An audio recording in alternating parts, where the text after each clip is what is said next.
Assalamualaikum warahmatullahi wabarakatuh. Bismillah, walhamdulillah, wala hawla wala quwata illa billah.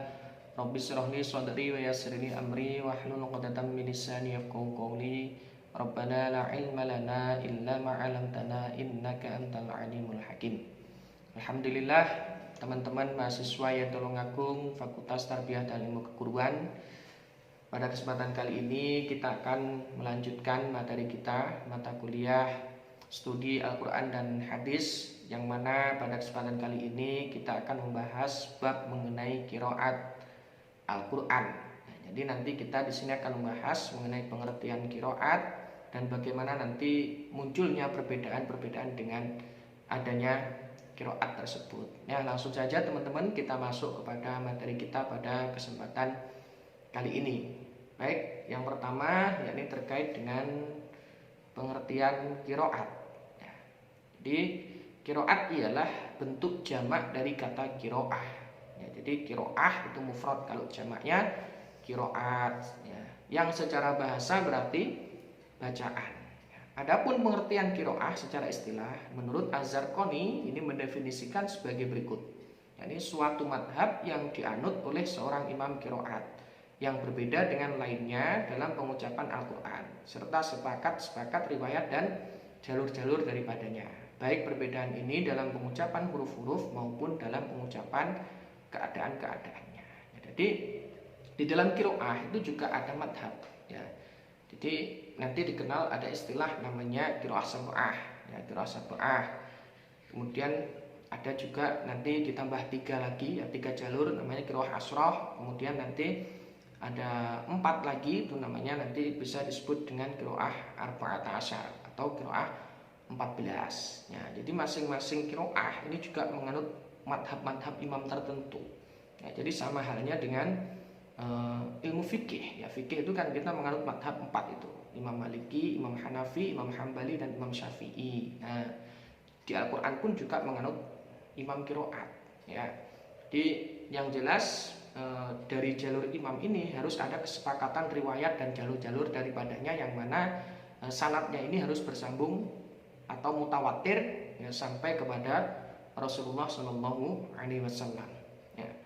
Kemudian menurut Ibnu Jarir, ya, mendefinisikan bahwa qiraat ialah ilmu-ilmu pengetahuan tentang cara-cara melafalkan kalimat-kalimat Al-Quran. Ya, ini sebagaimana definisi umum daripada qiraat. Ya, jadi qiraat itu ialah cara membaca Al-Quran, ya, seperti halnya sesuai dengan bahasa Arab atau seperti yang diajarkan oleh Rasulullah, ya, atau juga ada penambahan definisi yang mana harus sesuai dengan kaidah ilmu tajwid. Ya, jadi Ibnu Jarir menuliskan bahwa qiraat ialah ilmu pengetahuan tentang cara-cara melafalkan kalimat-kalimat Al-Quran dan perbedaannya dengan membangsakannya kepada penukilnya. Jadi seperti yang dijelaskan tadi, ya, di awal tadi menurut Az-Zarqani tadi, bahwa ada perbedaan pengucapan. Ya, sama halnya ya, kita yang ada di Indonesia ini kan ada banyak sekali logat-logatnya. Daerah timur, daerah barat itu logatnya berbeda-beda, dan masing-masing logat itu punya bunyi pada huruf vokal tertentu yang di situ memang ada kalanya tidak bisa mengucapkan, sama halnya ketika orang timur dan orang barat itu ketika mengucapkan sebuah kalimat tertentu itu ada perbedaan bunyi. Ya. Jadi di Arab juga ada logat-logat seperti itu. Nah, kemudian menurut Al-Muqri, ya, qiraat ialah seorang yang mengetahui qiraah dan diriwayatkan kepada orang lain secara lisan. Ya, jadi karena ya, ilmu qiraat ini harus diajarkan secara talaki, ya, harus diajarkan secara bertemu langsung dengan guru. Jadi tidak bisa, ya, belajar qiraat itu tidak bisa ketika kita tanpa harus talaki, ya, karena ini memang urusannya dengan kesinambungan sanad qiraah sampai kepada Rasulullah Shallallahu Alaihi Wasallam. Nah, ini terkait dengan pengertian qiraat. Kemudian yang poin yang B atau yang kedua, yakni yang melatar belakangi munculnya perbedaan qiraat. Ya, jadi meluasnya wilayah Islam, ya, dan sehingga menyebabkan para sahabat dan tabi'in ini mengajarkan Al-Quran di berbagai kota, sehingga menyebabkan timbulnya berbagai qiraah. Ya, jadi dulu memang awalnya ini ketika malaikat Jibril menurunkan wahyu kepada Nabi Muhammad, ini yang menggunakan bahasanya Nabi, bahasa asli, ini menggunakan bahasa Quraisy ya, karena semakin meluasnya wilayah Islam dan menyebar ke seluruh jazirah Arab, ya di situ muncul logat-logat tertentu. Nah, sehingga para sahabat dan tabi'in ini ketika mengajarkan ya harus menyesuaikan dengan logat-logat daerah-daerah tertentu di situ. Maka ya muncullah perbedaan qiraat itu.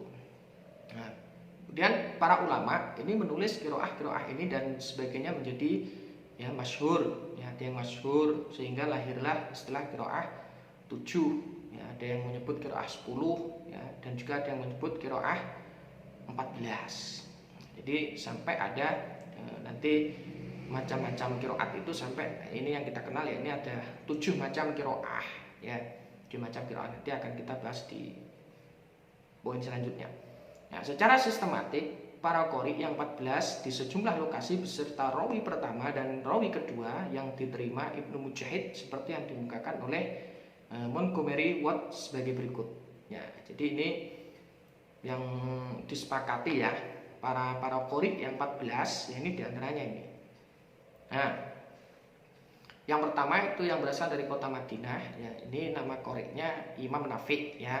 Imam Nafi' ini punya perawi atau punya 2 murid, 2 orang, yakni Imam Waras dan Imam Qalun ya. Kemudian yang di kota Makkah itu ada qori namanya Ibnu Katsir, punya 2 perawi namanya Al-Bazzi dan Kunbul.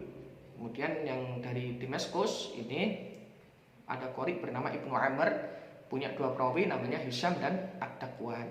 Kemudian yang keempat dari Basrah itu ada qori yang bernama Abu Amr, punya 2 perawi namanya Ad-Duri dan As-Susi. Kemudian yang kelima dari Kufah ini ada Imam Asim ya, ini punya 2 perawi namanya Hafiz dan Syu'bah. Nah, yang dari kota Kufah ya, madhabnya ini dari Imam Asim ya, Imam Asim ya, ini adalah thoriqah ya, thoriqah atau madhab yang kita pakai di Indonesia. Jadi di Indonesia ini menganut madhabnya Imam Hafiz. Ya, ini Imam Hafiz ini murid dari Imam Asim. Ya, seperti yang bacaan Quran yang kita pakai sehari-hari, ya ini menganut perawinya ya, ini yang kita anut dari madhabnya Imam Hafiz.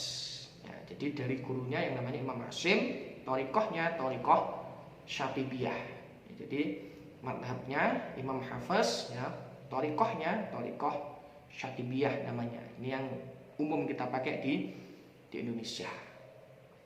Nah, kemudian yang selanjutnya yang ke-6, ini ada qori namanya Imam Hamzah, ini punya 2 murid, 2 perawi namanya Kholaf dan Kholat. Kemudian juga masih dari Kufah ya, yang ke-7 namanya qori'nya Imam Al-Kisai, punya 2 murid, 2 perawi namanya Ad-Duri dan Al-Duri dan Abu Hans. Ya.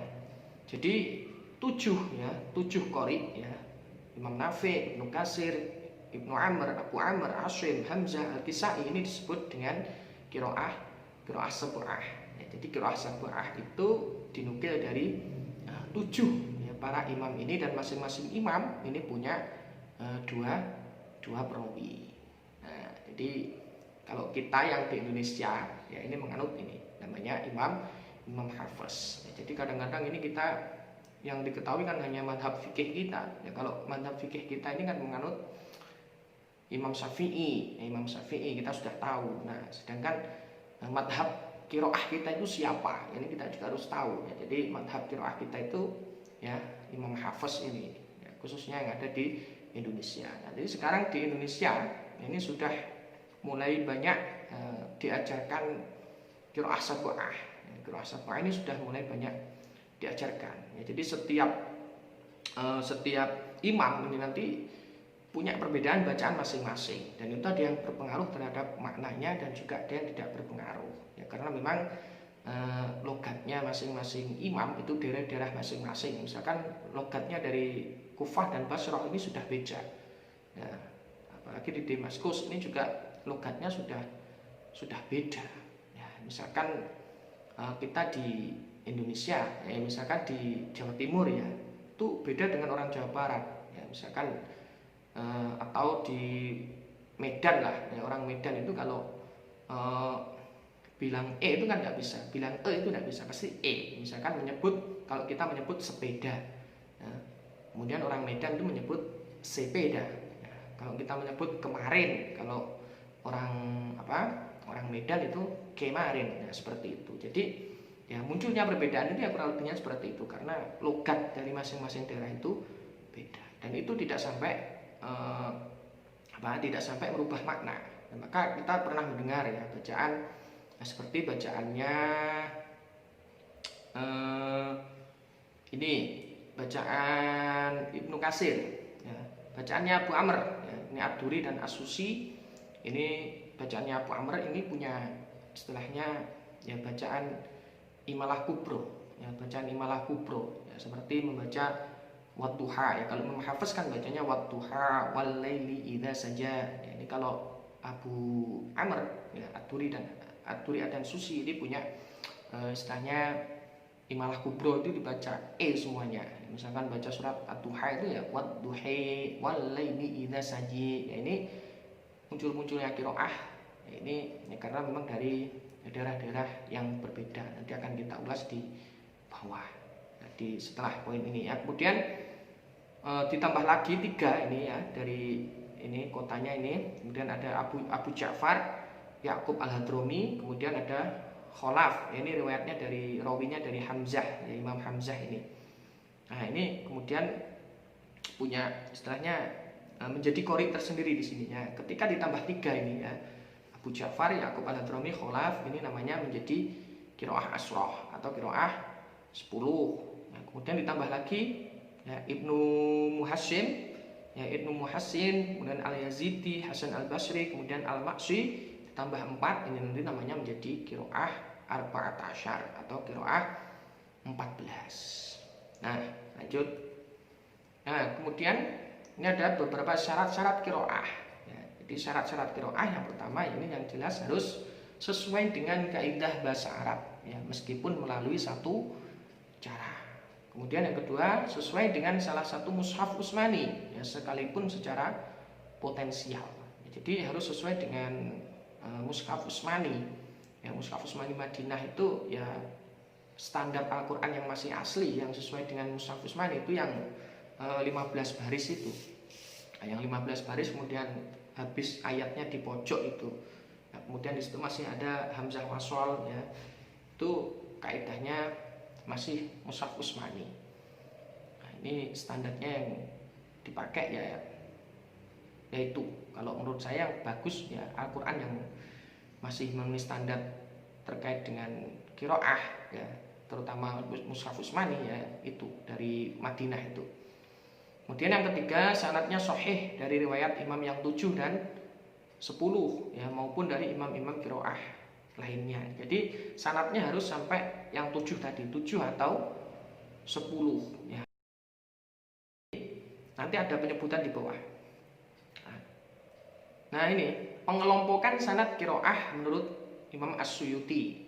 Ya, jadi yang pertama ini qiraah mutawatir, ya, yaitu qiraah yang diriwayatkan oleh banyak perawi dari riwayat yang banyak yang tidak memungkinkan mereka sepakat berdusta dari tiap angkatan sampai kalau diruntut sampai masa Rasulullah.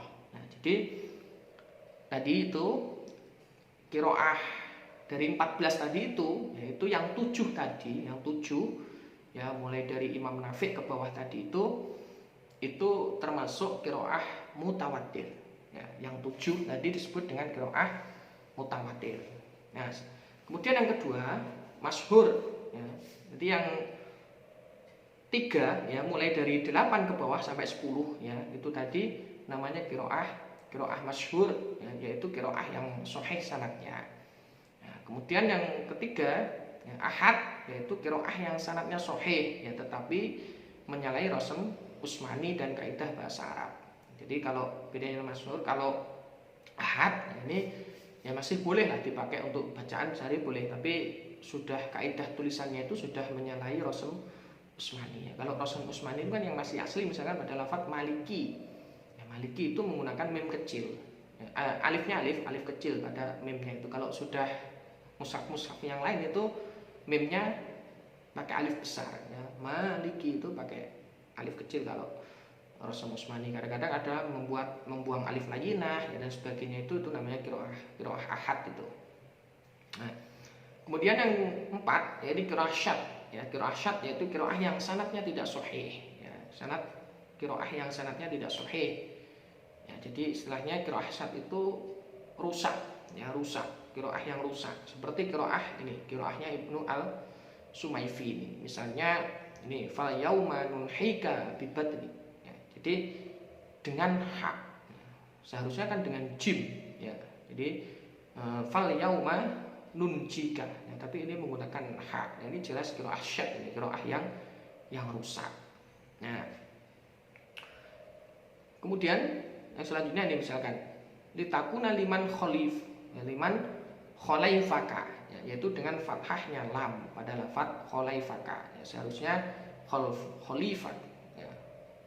Tapi ini pakai fathah ya, ini namanya qiraah syad ya. Jadi qiraahnya rusak ya. Nah, jadi kalau yang mutawatir tadi yang mulai Imam Nafi' sampai yang bawah tadi 7 ya, 7 yang teratas tadi qiraahnya mutawatir, itu boleh kita pakai dalam sholat ya. Jadi contoh-contoh qiraah itu boleh kita pakai dalam sholat ya, ataupun boleh kita pakai dalam bacaan Al-Quran ya. Kalau qiraah masyhur ini boleh kita baca untuk baca Al-Quran, tapi untuk bacaan sholat ini tidak boleh ya. Untuk bacaan sholat tidak boleh. Nah, sedangkan qiraah syad ini jelas ya, dua-duanya tidak boleh. Nah, biasanya kalau qiraah syad itu biasanya gunakan untuk para ya mufasir itu. Nah, orang-orang yang menafsirkan itu biasanya ya masih mempermainkan qiraah semacam ini. Nah, kemudian yang kelima, qiraah maudhu, yaitu qiraah yang dibangsakan pada seorang tanpa dasar. Jadi ya qiraah ini tidak ada dasarnya ya, tidak ada jalur sanad yang sahih dari Rasulullah, tidak ada. Nah, seperti qiraah Muhammad ibnu Ja'far al-Khuzai ya, yang dibangsakan kepada Ibnu Hanifah ini, misalkan innama yakhsyallah ya, innama yakhsyallah min ibadil ulama ya. Jadi dengan dumah lafadz Allah dan fathah lafadz ulama, jadi bacanya innama yakhsyallahu min ibadil ulama. Jadi ini qiraah maudhu ini ya. Kemudian yang keenam qiraah mudraj, yaitu qiraah yang di dalamnya terdapat kata atau kalimat tambahan. Jadi ada tambahan di situ. Seperti qiraah seperti qiraahnya Sa'ad bin Abi Waqqas. Misalnya ini walahu akhun wa ukhtun min ya. Jadi sebenarnya ayat ini cukup sampai di sini saja. Walahu akhun wa ukhtun. Ya, tidak ada tambahannya min ya, ini namanya qiraah mudraj ya, qiraah yang ditambah-tambah. Nah, itu pengelompokan sanad qiraah menurut Imam As-Suyuti ya, Imam As-Suyuti ya. Nanti untuk masalah qiraah, untuk mengenal bagaimana perbedaan qiraahnya dari 7 imam tadi, nanti ya silahkan disimak di video-video qiraah itu di YouTube, banyak nanti kalau mau mengenal. Nah, kemudian ini poin yang selanjutnya ya. Jadi urgensi qiraat dan pengaruhnya. Sebenarnya perbedaan qiraat tadi itu ada pengaruhnya apa enggak? Ya, yang jelas ada pengaruhnya, terutama dalam istinbat hukum. Ya, yang pertama ini menurut qiraah Nafi dan Abu Amir ya, dibaca, ini ada bacaan di ayat Al-Quran itu kalau Imam Nafi ya, dan Abu Amr itu bacanya hatta yadhurna ya.